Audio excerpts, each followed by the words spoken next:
drive and focus and commitment. That's hot. When you got to pump yourself up to get over your own fear. That works short-term fix. That is not a long-term constructive emotional strategy.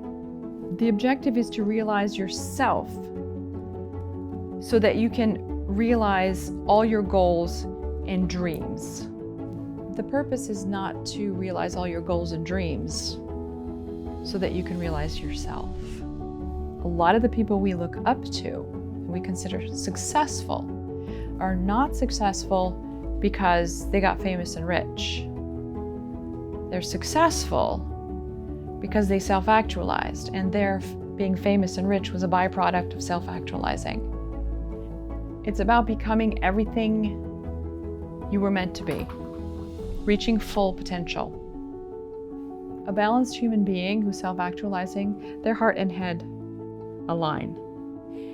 The bottom ones here tend to be where we get the most stuck. Some people never even visit up here. There's two kinds of mindfulness. There's focused mindfulness, and there's expansion mindfulness. Most of what we talk about in the workplace is focused mindfulness. What real mindfulness is expansion mindfulness. Oh, go get emotional intelligence. You can't get emotional intelligence. You can become emotionally intelligent if you are on a self-actualizing path. There's 4 basic elements of emotional intelligence. Self-awareness, self-regulation. Other awareness, other regulation, the interaction.